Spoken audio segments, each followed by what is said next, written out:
I think I wanted to really protect myself as a pregnant woman, protect my baby, like the energy surrounding bringing her into the world. I'm sitting here like, damn, I've been gone for a whole year. Like, are they going to remember me? Are they going to remember my work? Are they going to want me again? A large part of this industry is staying relevant. 3 days later is when I ended up back in the hospital and almost died. And I'm bawling my eyes out because I'm like, I don't know if I'm going to make it home.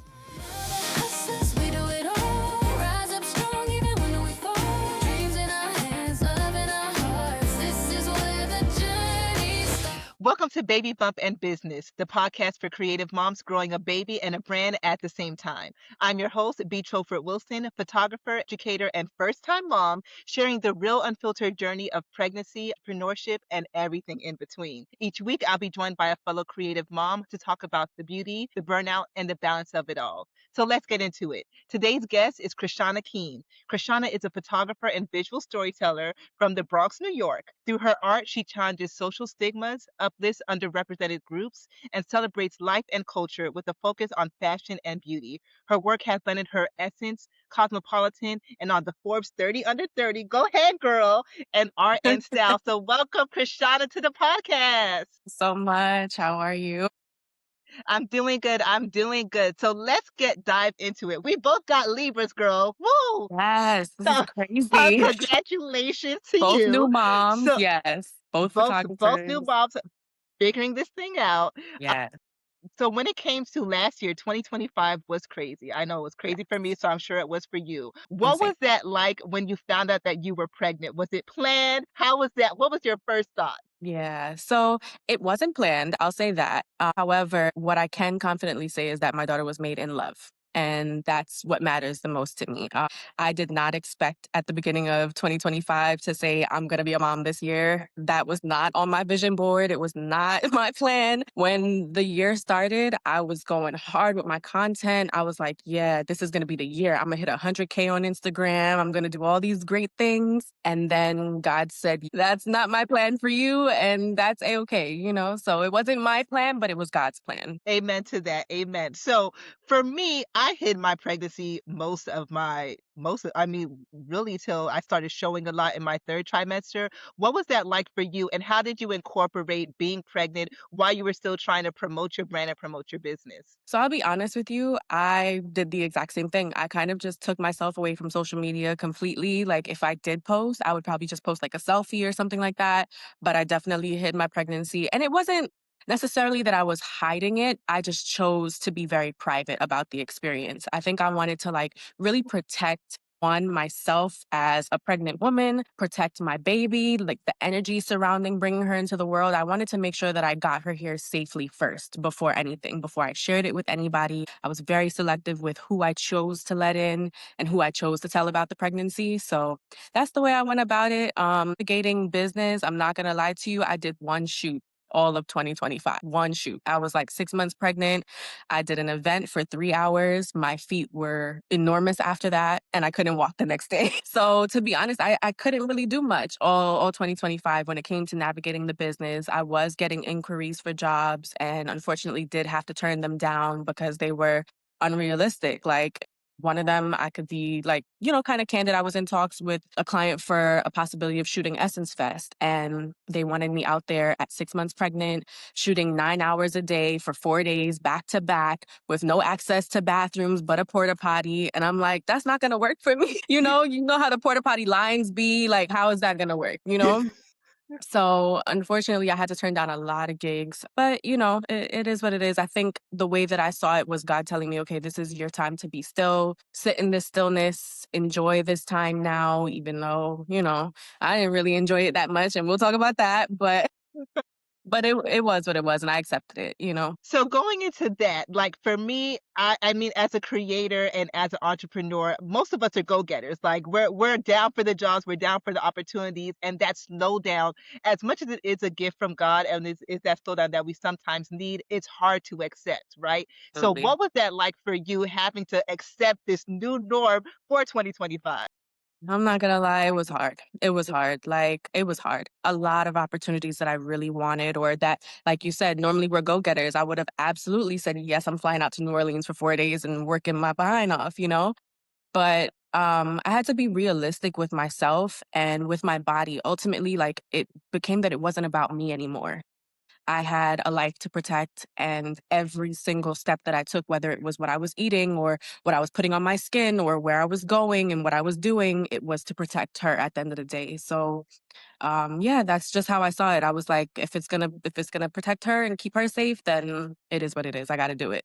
So it was hard, but I did it. Yes, you did, girl. Yes, you did. So Thank you. when we're thinking about the business side, I know for me, a lot of my fear was if I can't work and if I don't work, how's my business going to sustain?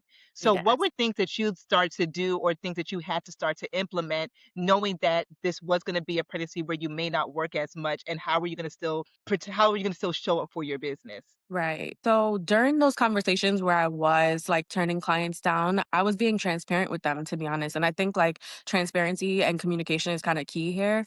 Whether they decide to circle back or not, maybe I might circle back, but at least I was transparent and open about what I was experiencing. So I did let them know, hey, I am expecting. Unfortunately, I won't be working until maybe spring of 26, but please consider me for any future opportunities or keep me in mind. Like I was kind of putting that bug in people's ears. A lot of the jobs that I do get are from like referrals and word of mouth. So I felt like, again, building those strong connections with people and being transparent would help me out in the long run. But I'll be honest, like the whole time, I don't know if I can curse on here. Is that okay? Yeah. If you Okay. need to, girl, go ahead. Okay. Cause I'm like, the whole time I'm sitting here shitting bricks. I'm like, honestly, I really don't know. Like, I don't know if the jobs are going to come later on. I don't know what photography is going to look like for me in 2026, if it's even going to be photography anymore. I have no idea. And I think a large part of like, my industry specifically, I'm commercial and editorial. So a large part of like this industry is staying relevant, to be honest with you. And I think that's just like social media and artists as a whole right now. Like relevancy is key. If they don't see you working, if they don't see you putting things out, they forget about you. And I'm sitting here like, damn, I've Mhm. been gone for a whole year. Like, are they gonna remember me? Are they gonna remember my work? Are they gonna want me again? So and then it's also like, seeing other creatives putting things out, seeing all the campaigns, all the events, all these things that, my peers are going to. And of course, like I'm sitting at home pregnant, eating, chips and cookies and whatever else I'm eating. And I'm like, damn, like, I wish I could be doing what I love to do and what I'm used to doing. But again, making sacrifices and saying to myself, like, there's a bigger picture here and it's no longer just me anymore. Right.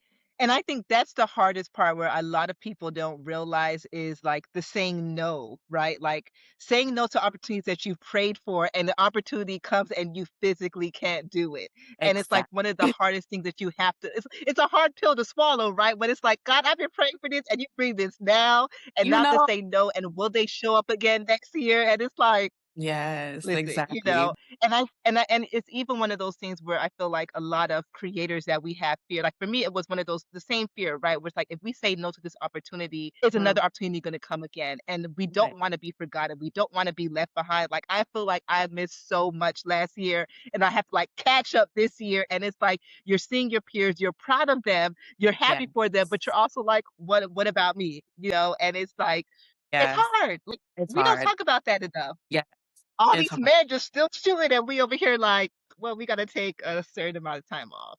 Exactly. Did you have any plans for a maternity leave going into this pregnancy or during the pregnancy? Did you have any thoughts, okay, what do I need to do for maternity leave or how long do I plan to not shoot or when do I think that I can come back? Right. So at the start of the pregnancy, no, because like as any entrepreneur, to be honest, you don't really get maternity leave. Like there is no like, hey, I'm gonna take X amount of time off and still get paid for it. And there's none of that. It's like you work, you get paid. So I didn't really have like a game plan for that per se in the beginning. And of course, like now with needing to kind of get back to work and needing to make my own money and things like that, I'm having those conversations with like my mom, for example, who's like the sole caretaker of my daughter when I'm not available. She's the only person that I trust with my daughter at this point. So she's gonna be with her grandma. But my mom is asking me, she's like, hey, so what are you going to do when you have to go back to work? Like, are you going to, like, when do you think you're going to be ready to go back to work? All these things. And I'll be honest, I think maternity leave is like such a difficult thing to talk about because it should just be standard. Like, I'm not going to lie, it should just be standard that we all just get maternity leave. There should be a universal understanding that we just created life. Our bodies just did so much our minds are still going through so much. Chemically, our bodies are still going through so much. And then we also have like a tiny human being to take care of. And it's like, it's so hard because now that I'm in, like, let's say, said maternity leave, I'm in this little bubble and it's so beautiful and blissful because I'm getting to experience all these little things with my little person growing up. But at the same time, like, reality is still happening on the outside of that bubble. Life is still happening. The bills are still piling up. The jobs are still, it's like, there's so much going on that I haven't been able to, like, be realistic with myself about when I want to get back to work. I know I need to, but I also know that I'm not ready to. It's a hard balance for me right now, like, just 3 months, you know what I'm saying? 3 months ago, and also, like, I don't know if you were gonna ask this moving forward, but my daughter was born early. She was born 5 weeks early, and so that in itself changed my entire experience. Like, it was a very traumatic pregnancy, very traumatic birth, and so, like, physically, my body, I'm not ready yet, mentally, emotionally, I'm not ready yet. I am certainly going through postpartum. It's not easy, so yeah. Right. Yeah. So talking about, if you don't mind diving a little bit more into that, I know we're definitely Mhm. in the day and age, especially with Black women. Like I had so many fears around my delivery. Like experience, Me I have a too. twin sister, and her first pregnancy, I remember going to the hospital with her, and telling her she doesn't look like she's in pain, so they're gonna make her leave.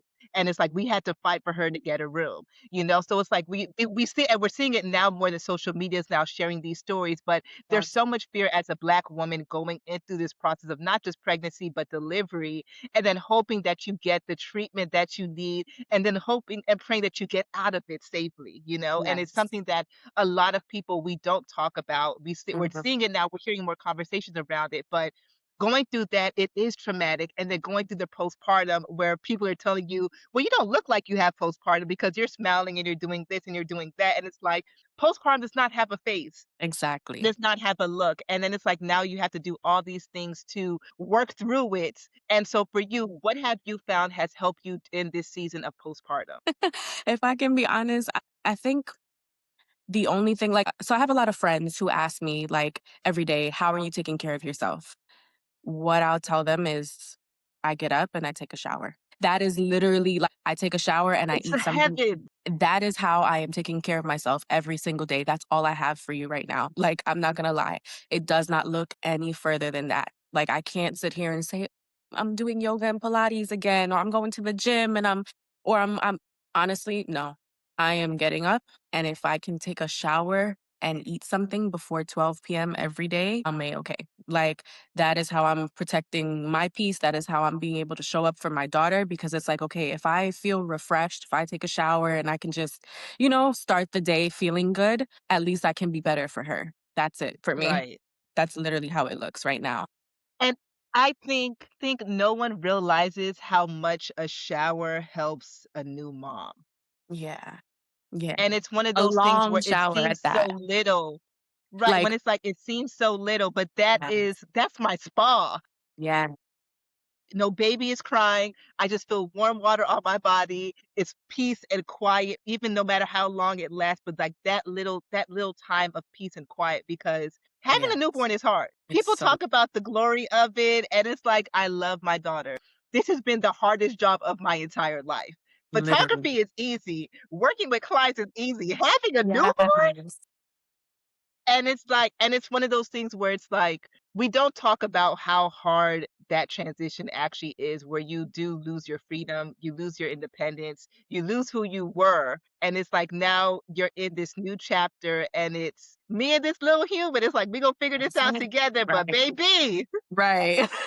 like, That's it. That's all we got. It's just me and you. it's like it's like sometimes we just look at each other crying together, like you crying, I'm crying. It's Literally. like, Yep. Literally, that oh is man, it. man. And so as a creative, have you been able to find any ways to still stay creative in this process? Yeah. Well, to be honest with you, I think creating with her has been amazing for me. Even, like, prior to knowing that I was pregnant or thinking about having kids, I've always known that, like, I wanted to, like, take pictures of my kids every single day.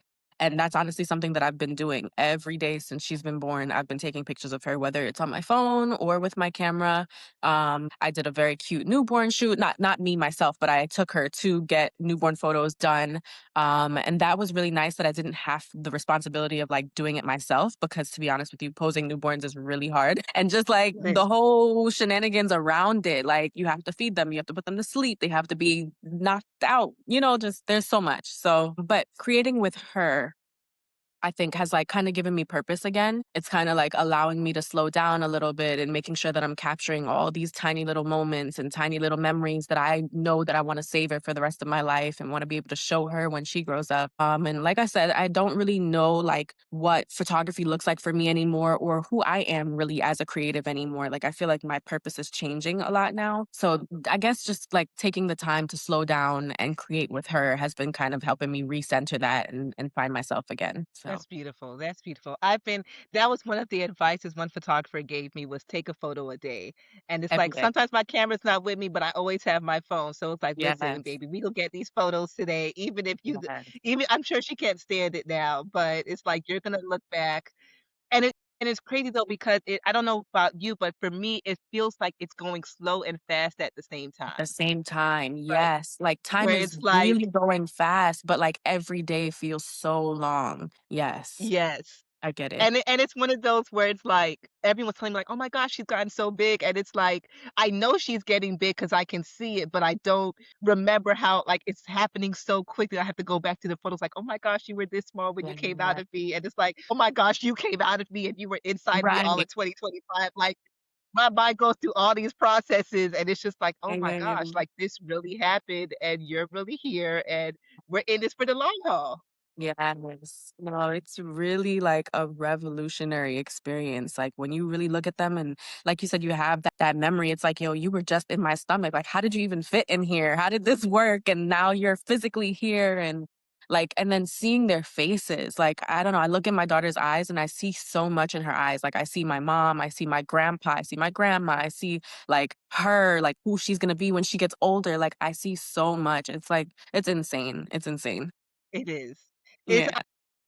I was telling my twin sister, I was like, "I saw her as you last night," like, when I was putting her to bed, and I'm like, "Every day I see someone different in her," and it's so Yes, beautiful where it's like you now understand what love really is. Like, it's like, yes, you can love your partner, yeah, you can love your parents, your siblings, but it's like when you bring a human into this world, it's a different level of love and commitment and just sacrifice where it's like, "I will give everything for you." It's like, now I understand what that means. exactly. Man, man. Woo, woo, girl. No, it's a So, lot.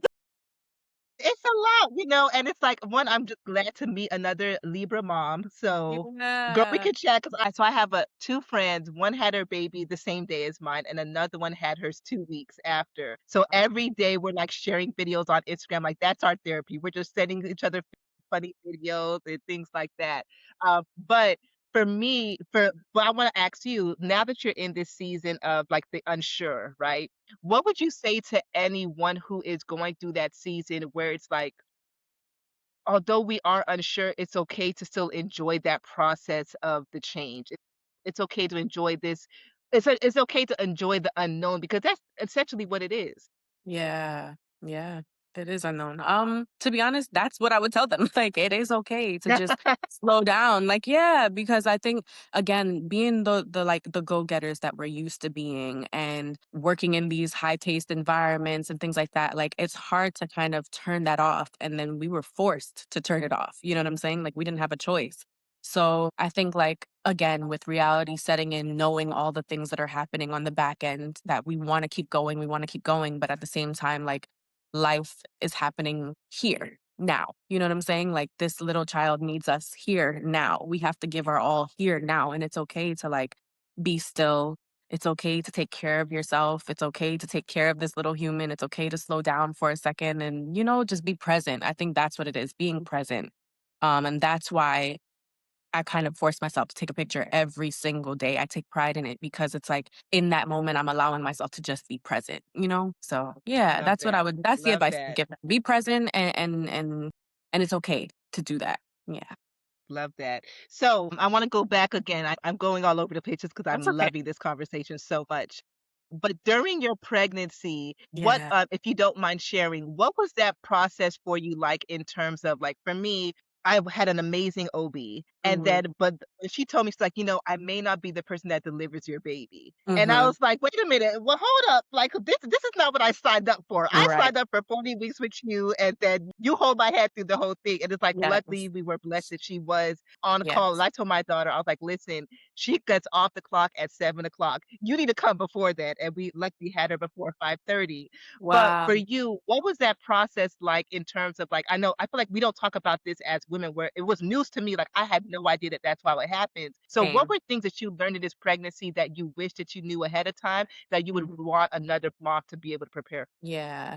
Okay, so I think those are like two separate questions. So I'm gonna answer the first one first, like my experience with that, right? And one, I just want to Yes. like preface by saying like I'm really happy that it worked out that way for you, like that your OB was able to deliver and that your daughter came on time and everything. Like I'm really happy because in this experience, I've learned like by talking to a lot of other moms, like I had shared a very transparent post on Instagram. And I got like, I want to say maybe over 200 DMs of moms telling me about their experiences with like, the birth and the birth plans not going the way that they expected and things like that. And I didn't know that so many people experience this. So, like you said, I don't think it's talked about enough because a lot of women go through it and Right. they just don't open up about it. So, I'm going to open up about it. From the jump, I didn't know as well, like, that your OB wouldn't necessarily deliver your baby or that they would just be on call or that there were other doctors in their network on call and things like that. I had no idea about any of that, right? Um, I went out of my way to find a Black woman OB. That was really important to me because I wanted to make sure that I was heard, that my concerns were heard, that my pain would be heard, that my needs would be met. And I am, what's the word I'm looking for? I guess disappointed, to say the Mm, least, or for lack of a better term, in my experience. I don't feel like I got the support that I needed from her. And that's really unfortunate for me to say, to be honest with you. Very, very disappointing experience, that entire experience. I felt like she handled me as if I had been pregnant before. And this was my first pregnancy. mm. I'm like, I need you to hold my hand. I need you to walk me through this. I need you to baby me a little bit because I don't know what I'm doing. I don't know what's going on. My body's doing a million and one things. I am confused. There's so many things going on. I need Right. you to hold my hand. And I don't think that she really did that. At times, I felt like things were like a little abrasive or a little like, you should know this, or a little like, just, I don't know, just like, sorry, this is another one of those things. It's like mom brain, like sometimes the words just leave you, like they're just gone. Right. But yeah, it's just one of those things, like, I thought that that experience would be a lot different for me, and it wasn't, right? So going into, like, the birth, as I mentioned before, my daughter came 5 weeks early, so I went into preterm labor. Prior to that, so I was high risk. I knew that I was high risk, and I was working with a high risk team alongside my OB.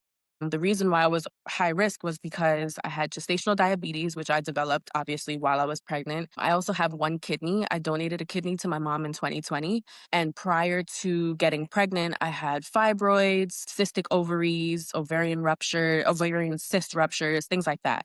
So I knew that I was going to be high risk, right? While I was pregnant, I actually had two fibroids in there with her, above her. So it was like the fibroids, my placenta, and then her. And when I got to like, I want to say like 32 weeks, they started to like measure the baby and they told me that she was measuring a little bit smaller than she should. And they said that, okay, they want to monitor my placenta, make sure that there's getting, enough oxygen to her and all these different things. And around 34 weeks, I started to have contractions. And I'm like, okay, this is not normal. Like, these are not Braxton Hicks contractions. I am in pain. And I started to go to the hospital. They sent me home. So what happened was at 35 weeks now, I was in labor for 3 days, going 3 days, going to the hospital, getting sent home, going to the hospital, getting sent home. And on the third day, I said to them, listen, I'm not going home today. I am at a level 10 now. Like, I'm not going home. This pain is excruciating. I wasn't dilating, and that's why they kept sending me home. Even though I was having contractions, they were monitoring the baby. Her heart rate was fine, but I was having contractions.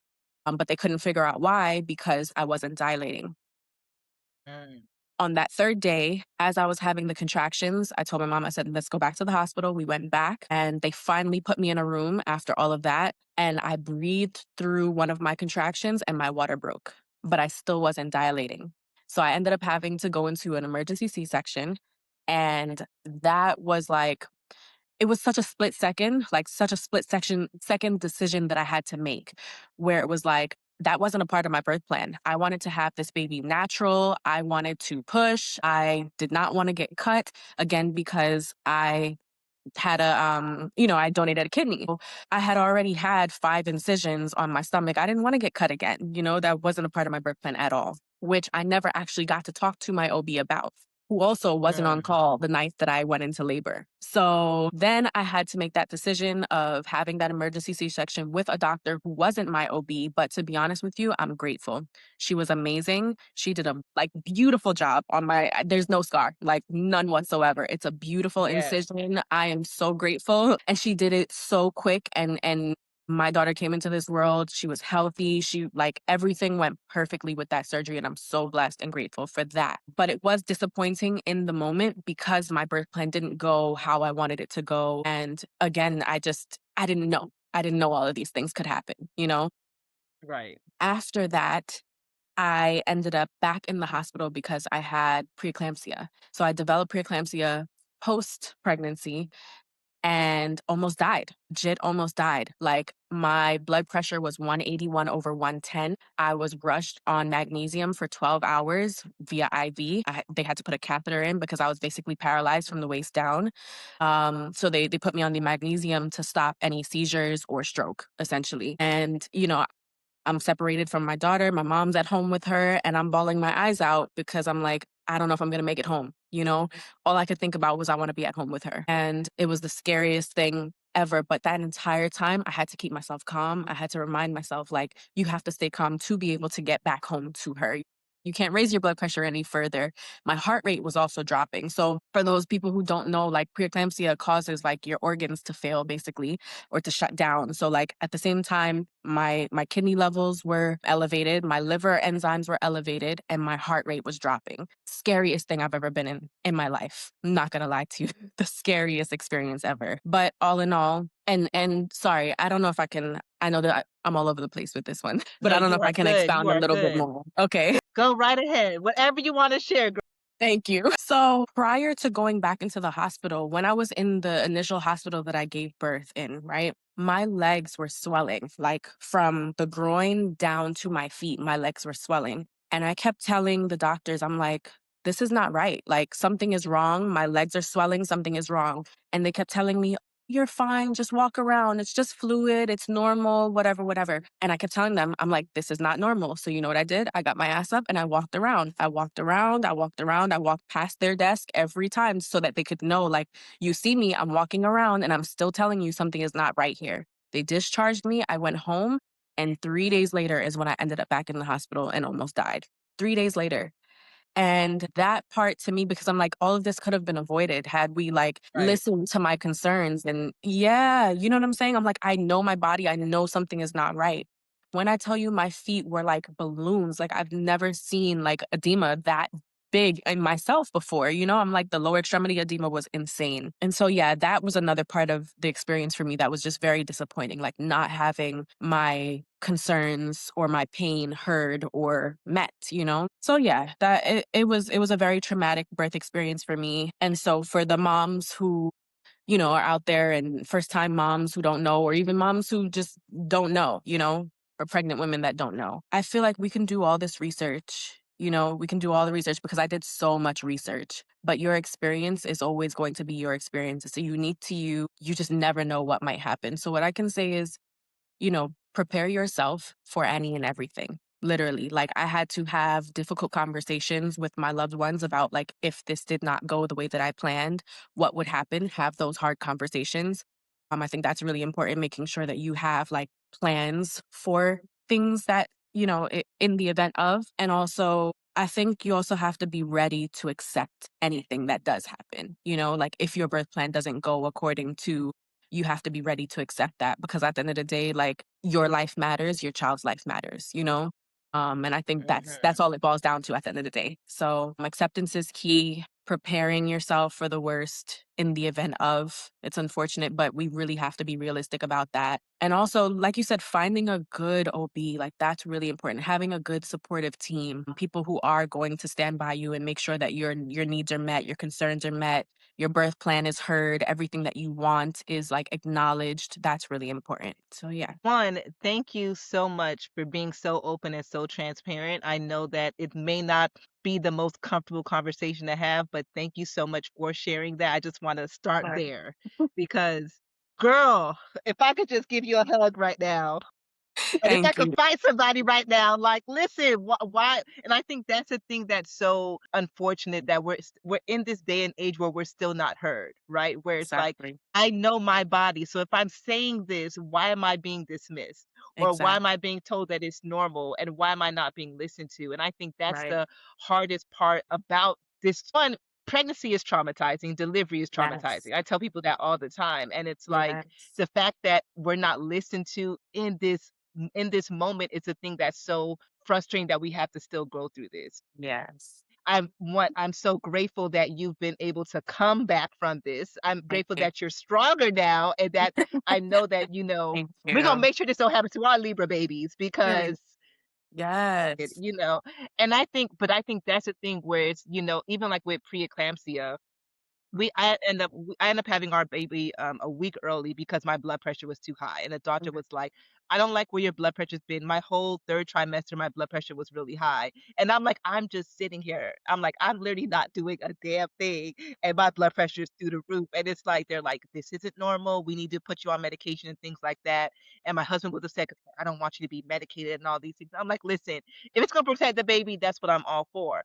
But it's one of those things too where, like you said, it's like we can do so much research because I read up on it. I asked questions, and it's like, but you just never know what's going to happen. And then the worst thing is to be in a situation where you're not listened to when you know something's wrong. Right. And it's like, again, I'm grateful that you were able to get out of this situation. But Thank even you. like you said, having those tough conversations with your loved ones is something I feel like a lot of us don't even consider, where it's Mhm. like, you don't want to seem like you're hoping for the worst or that you're preparing for the worst. But at the end of the day, you still have to have those conversations no matter how uncomfortable it is. And I think that's a thing too, where it's like in this process of planning your maternity leave, in your maternity and your birth plan and all these things, these are conversations Mhm. you have to have where it's like, in Yes. case this happens, I'm Right. not hoping that it happens. I'm not praying that it happens. Of course, we're praying for the best, but if it were to happen, I want to make sure that we're prepared. I want to make sure that my mom knows, my sister knows, my partner knows. And I think that's something that we also still need to consider, especially in this day and age, which is still so sad that we have to consider it. But oh my gosh, I'm so sorry that you had to go through that. Thank To your you. OB, do better. No, To the for real. hospital, y'all need to do better. Like, who? Like, Thank why you. the fight? Like, listen. My therapist, Listen. like, when your therapist asks, "Do you ever want to hurt someone?" Yes. And Yes. here's the list Right. because this is ridiculous. Yeah. Like, oh my gosh. Man, Yeah. oh man. Whoo, Very but what unfortunate. I'm again grateful that you were able to come out of this season Thank and you. grateful that you have a beautiful daughter. Shout out Thank to the you. Libra babies again. You Yeah. you have a special place in my heart because you a Libra mom, honey. So Thank we about to be you. best friends after this. You have no idea. I know, girl, I'm ready. I'm ready. Listen, I've been, like I said, I've been so grateful, like for community, like so grateful for community in this season. Like, I've always known that I had a community, but I didn't know how strong or the lengths that they would go to support me until until being vulnerable and sharing my experiences. I've seen like people show up in ways that I didn't expect, and I've built friendships and people that I didn't expect. The mom community, when I tell you, like, so strong. Like, of course, I've always known, like, I have a strong mom. You know what I'm saying? Like, I've always known, but like now being a mom and talking to other moms, this hits differently. So yes, we're gonna be the best of friends because I love it. I love it. I'm Listen. here for it. And so my twin sister, she had her baby 7 years ago, and Hmm. I had to apologize to her, and I'm like, "I'm sorry that I couldn't show up for you the way that Same. I should have." I'm like, "But I had no idea." And Yeah. even for her, she was like, with what she experienced, she's like, she was happy she was able to show up for me the way that she needed back then. And Hmm. it's like, now I'm even more aware of the conversations I have with people, with women especially, and like you said, like the mom community having a mom community support system has changed my life in a way where it's like, I didn't know I needed y'all. And it's like Exactly. now I understand why it is so important to have women who are going through the season with you and Yeah, or just understand what you're going through, where you don't even have to speak words, where it's just like, "Oh, how are you feeling today? I haven't showered." And they know what that means. Where it's like I don't have to go exactly. into a log. It's like, okay, what do you need? Or how can I support you? And those little things like community, thank you. Thank you for just being there, showing up for us because it is more appreciated, it is needed, and we are so grateful because we wouldn't be here without y'all. Cause woo, oh Absolutely. man, man, Absolutely. Yeah, that's important. oof. So to close this off, for Yeah. any creative mom who's a photographer about to go through this season, what is one piece of advice that you would give them going into this new chapter? Man, I don't know. It's so hard because it's like, we're still just figuring it out. Like every day, still just figuring it out. What would I say? Man, I feel like anything that I say right now, I should be taking my own advice, because every day I'm really just trying to figure out like what's next.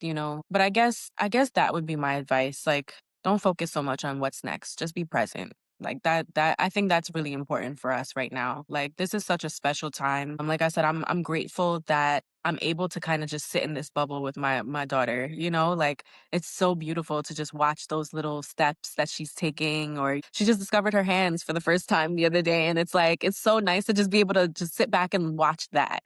So I guess like don't focus too much on what's next, but at the same time, like it's okay. Okay. It's okay to mourn, right? It's okay to mourn who you were. It's okay to mourn the life that you had, the things that you used to create. It's okay to mourn all of that. But at the same time, remember that you just created like, the ultimate thing you could have ever created.